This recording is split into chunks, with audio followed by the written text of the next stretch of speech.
Radio Publique Africaine.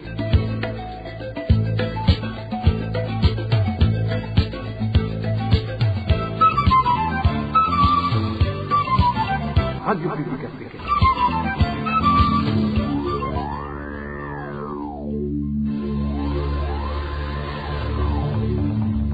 C'est le moment de suivre le journal parlé en français. À la présentation, Eloge Diva, les méchants. Merci d'écouter la radio publique africaine. Bonsoir et bienvenue dans ce journal de ce 22 août 2024, dont voici les principaux titres. Les familles de 3 habitants de la zone Luyaga, nous sommes en province de Bujumbura, viennent de totaliser 3 semaines sans nouvelles des leurs. Ces familles craignent actuellement pour la sécurité de leurs proches. Vous allez l'entendre au début de ce journal.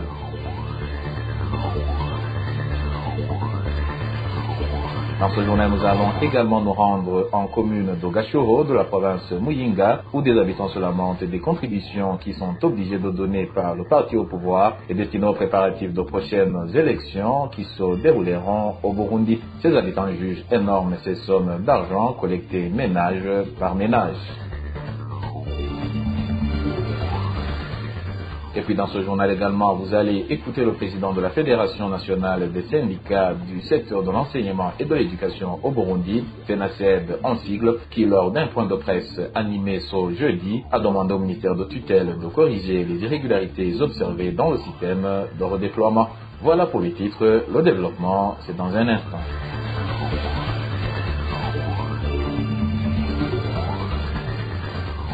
Oh bonsoir, démarrons ce journal par la page Droits de l'homme. Ils sont portés disparus depuis 21 jours et sont dès lors introuvables. Il s'agit de 3 habitants de la zone Luyaga, située en province de Bujumbura. Leurs familles ont cherché partout, mais en vain. Actuellement, l'espoir de les retrouver vivants baisse de plus en plus. Le point avec Elvis Niomungere.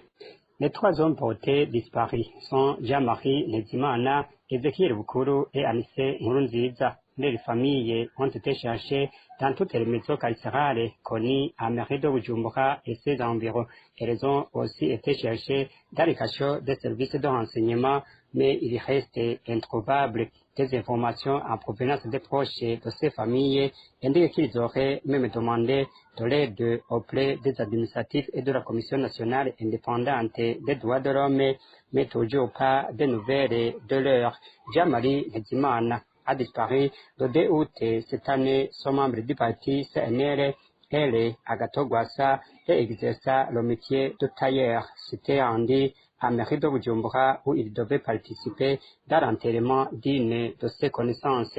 Depuis ce jour, il n'est plus réapparu. Le 3 août, ses amis Ezekiel Bukuru et Anissé Nkurunziza ont décidé de descendre à Bujumbura pour les rechercher. Ils ont disparu à leur tour. Selon des informations que nous détenons des proches de leurs familles, ils auraient été arrêtés au niveau du magasin Le Parisien.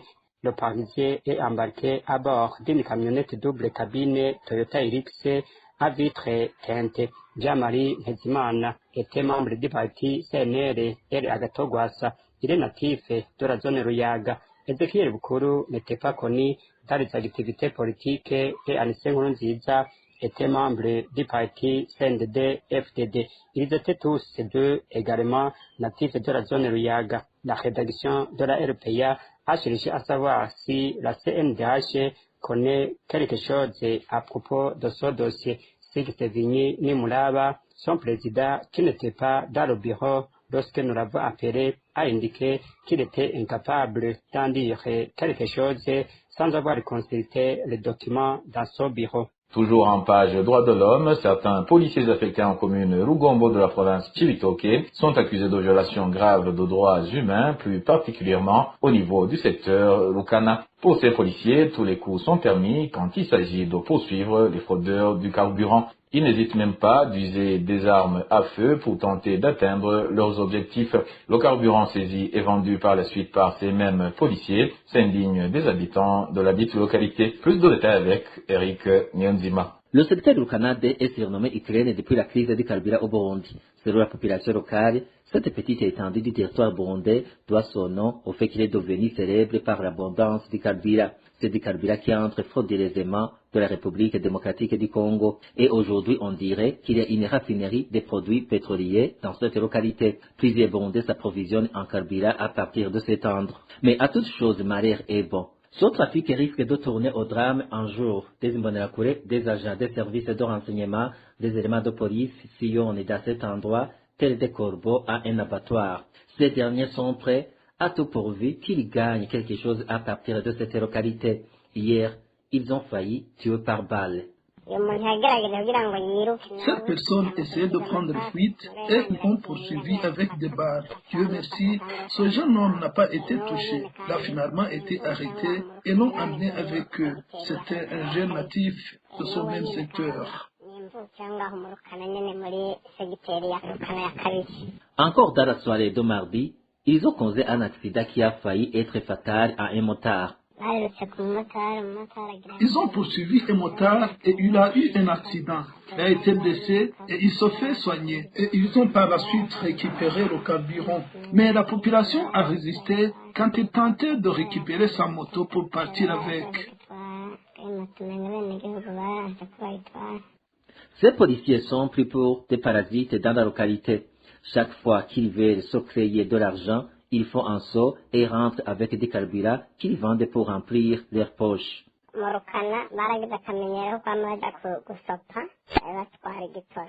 À Rukana, ils en ont fait une habitude. Ils viennent régulièrement faire des fouilles et ils rentrent avec du carburant. Même les OPJ le font. Ils viennent à moto et pillent du carburant dans les domiciles de la population qui en vendent par bouteille de 1,5 litre. Ils remplissent par la suite les réservoirs de leurs motos et partent. C'est tout simplement un vol qu'ils commettent. Ils profitent des uniformes qu'ils portent et prétendent travailler pour l'intérêt du pays. Mais il ne faut que remplir leurs poches. À ce propos, la rédaction de la RPA a cherché à joindre sans y parvenir Gilbert Manirakiza, administrateur de la commune Rugombo. Et c'est un offre de soulagement pour les détenus de différentes maisons carcérales du pays qui s'approvisionnent en nourriture à partir du stock régional érigé au niveau de la prison d'Ogitega. Ce mercredi soir, le dit stock a encore une fois été approvisionné en farine dont les prisonniers avaient manqué depuis à peu près de 2 mois. Walter Pizzera nous en dit plus. Une quantité d'environ 10 tonnes de farine de manioc est octroyée à la prison centrale de Gitega par un des hommes d'affaires de la famille des musulmanes dans la même province. Selon les bénéficiaires de cette aide, cette dernière a été livrée ce mercredi soir. De plus, même d'autres maisons carcérales comme celle de Ruyigi, Ngozi et Muramvia vont bénéficier de cette aide. Hier soir, on nous a fourni de l'aide constituée par la farine de manioc et on l'a distribuée au sein des détenus. C'est environ 10 tonnes de farine. En plus, comme vous le savez, la prison de Gitega est prise comme un stock régional. D'autres prisons comme celle de Ruyigi, Ngozi et Muramvia vont s'approvisionner ici. Ici, il y a une relation d'entraide entre les prisonniers. Ce don a été fourni par un bienfaiteur qui est aussi un homme d'affaires dans la famille des musulmans ici à Gitega. Contents, les prisonniers ont tellement célébré la réception de cette aide du fait que ça faisait plus de 2 mois sans être ravitaillés, ce qui leur cause différentes maladies et d'autres difficultés. C'est un offre de soulagement car ça faisait longtemps que les prisonniers ne mangeaient pas convenablement. La plupart d'entre eux n'avaient plus de force ni de courage à cause de l'insuffisance de leur ration alimentaire. Mais maintenant, ça va aller. Ils ont mangé la pâte de manioc la nuit dernière.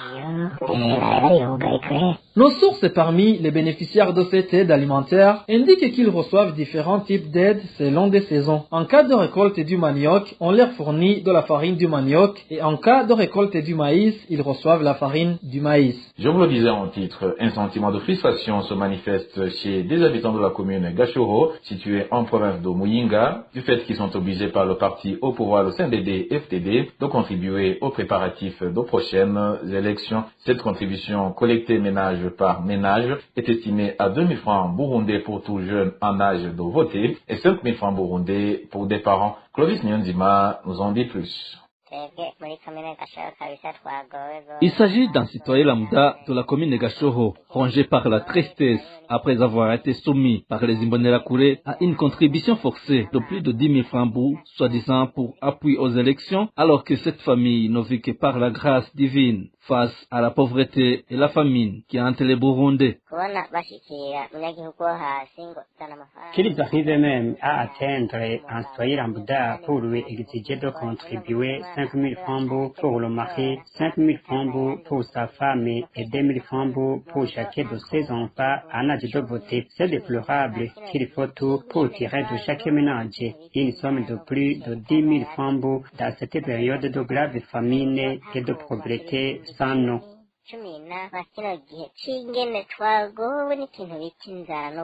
Ce citoyen ajoute que cela n'est pas nouveau chez le parti CNDD-FDD et la pratique de voler la population est devenue une habitude. Il ne reste qu'à espérer l'intervention du Tout-Puissant et ainsi mettre fin aux agissements de ce parti au pouvoir. La fois dernière, nous avons contribué à hauteur de 2500 francs, soi-disant, pour construire des maisons pour les déplacer. Peu après, c'était une contribution de 1000 francs pour le CNDD-FDD. Nous traversons une situation difficile, reste que le Tout-Puissant nous vienne en aide pour nous débarrasser de ce parti, un parti qui nous suit 10 ans jusque dans les veines. Je ne crois plus qu'il s'agit des individus si on considère les maux qu'ils nous infligent. Les habitants de la commune Gashoho déplorent cette pratique impitoyable du parti CNDD-FDD de tout prendre sans rien laisser chez une population aussi misérable. Ils demandent aux autorités du pays de réagir par rapport à ce mode opératoire de ce parti qui ne fait que nuire à la population. Et le recensement général de la population, de l'habitat, de l'agriculture et de l'élevage débutera le 25 août 2024 pour prendre fin le 15 septembre 2024. C'est ce qu'a déclaré le secrétaire du Comité national de recensement après la réunion d'évaluation tenue ce mardi. Nicolas Ndayishimiye a signalé d'abord certains problèmes rencontrés par les différents ministres lors des descentes de sensibilisation débutées la semaine dernière. Le premier défi, c'est que même les membres de ces comités provinciaux et communaux de recensement, certains d'entre eux n'étaient pas sensibilisés, ne connaissaient pas comment le recensement est organisé. Donc, il va falloir alors continuer à les sensibiliser, à les informer, afin qu'à leur tour, ils puissent relayer l'information auprès de la population qui se trouve dans les collines et les quartiers. L'autre défi qui a été relevé, c'est que effectivement dans certains centres de formation, il n'y avait pas de connexion Internet. Au moment où, pendant le téléchargement de l'application mobile pour la collecte, les gens pouvaient faire des déplacements pour aller chercher là où la connexion Internet peut prendre pour faire le téléchargement. Les agents recenseurs qui seront retenus vont commencer à passer dans les ménages pour faire une reconnaissance de les zones de dénombrement et entamer la numérotation des ménages correspondant à les zones de dénombrement les 23 et les 24 de ce mois d'août. Le 25 août, c'est là qu'ils vont commencer la collecte proprement dite des données de dénombrement. La collecte va se terminer le 15 septembre de cette année 2024. Et Nicolas Ndayishimiye de citer aussi certaines questions qui seront posées à la population par les agents recenseurs. Ces questions concernent d'abord l'identification des membres du ménage. Après l'identification des membres du ménage, nous devons aussi nous intéresser à l'éducation de ces membres du ménage. Après, nous devons nous intéresser aussi aux activités des membres du ménage et aux biens possédés par les membres du ménage et surtout la collecte des données du secteur agro-pastoral par rapport aux cultures qui sont pratiquées par les ménages, que ce soit les cultures vivrières, que ce soit les cultures d'exportation, que ce soit aussi tout ce qui concerne l'horticulture et aussi tout ce qui concerne l'élevage, que ce soit l'élevage de gros ou petit détail. Poursuivons ce journal par cette demande des enseignants qui sollicitent la régularisation auprès du ministère de la fonction publique, laquelle régularisation tiendrait compte des formations faites au moment où ils étaient déjà des fonctionnaires. Ces enseignants disent avoir déposé leur dossier au ministère de la fonction publique depuis plus d'une année et n'ont reçu que des promesses qui ne sont jamais tenues. Suivant un de ces enseignants qui s'est entretenu avec la rédaction de la RPA. Les enseignants qui ont suivi des formations en cours d'emploi demandons au ministre de la fonction publique d'instruire les agents de son ministère à nous régulariser et que le paiement tient compte de ces nouvelles compétences acquises. Nous avons déposé des dossiers relatifs depuis au moins une année. Durant tout ce temps, nous ne faisons que des va-et-vient. Soit ils nous disent qu'ils ont détecté une erreur dans la décision. Si nous y retournons, ils nous disent que le dossier se trouve chez l'assistant permanent du ministre. Après une autre période, ils nous disent que les décisions sont finalement disponibles et qu'à la fin du mois, nous percevrons ces nouveaux salaires. Le mois passe, nous y retournons, toujours les mêmes promesses, jusqu'à présent non tenues. C'est vraiment honteux ce qu'ils nous font. Pourtant, ils ont nos dossiers. Il faut vraiment que le ministre résolve cette situation et que nos dossiers soient finalisés. La rédaction de la RPA a tenté de joindre en vain Vénuste Mouyabaga, le ministre de la fonction publique. Et toujours en page éducation, la Fédération nationale des syndicats du secteur de l'enseignement et de l'éducation au Burundi, FENASEB en sigle, demande au ministère de tutelle de corriger les irrégularités observées dans le système de redéploiement tel que recommandé par le président de la République. Une demande prononcée au cours d'un point de presse animé ce 22 août 2024 par Antoine Manouma, président de la dite fédération. Ce dernier a aussi tenu à déplorer les mauvaises conditions de vie dont les enseignants se trouvent confrontés après avoir été séparés de leur famille. Écoutons Antoine Manouma, il est le président de la FENASEB. Au cours des années 2016 et 2017, plusieurs travailleurs du ministère de l'Éducation ont été forcément mis au cours de l'opération appelée redéploiement. Certains d'entre eux ont même été déplacés vers d'autres provinces, même les plus éloignées. À titre illustratif, on peut citer les travailleurs mutés de la province Mwaro vers la province Kayanza, de la province Bururi vers la province Kahusi, de la province Rutana vers Ruyigi, etc. Sans aucun critère objectif. Certains d'entre eux ont été condamnés à abandonner leurs postes suite aux conditions difficiles de vie et de travail. Ceux qui ont pu résister mènent une vie dramatique parce que ne pouvant pas se faire vivre, deviennent inutiles envers leurs familles. Des malades se déclarent avec atrocité ou s'aggravent chez certains suite à la précarité de la vie. Les veufs ont été séparés des orphelins à leur charge. Nous avons crié pendant des années pour que cette question trouve une solution, mais en vain. Au cours de l'émission publique que son Excellence le président de la République a animé à la fin de l'année 2023, il a recommandé au ministre et à l'éducation dans ses attributions de régler la question des travailleurs redéployés avant le recrutement de nouveau pour l'année scolaire 2024-2025. Mais à quand la mise en application? Au moment où l'année scolaire se dessine à l'horizon, la Fédération nationale des syndicats du secteur de l'enseignement et de l'éducation du Burundi, FENASEB, demande au ministre et à l'éducation dans ses attributions le respect scrupuleux de la recommandation de son Excellence le Président de la République en vue d'alléger les souffrances des travailleurs de son secteur redéployés.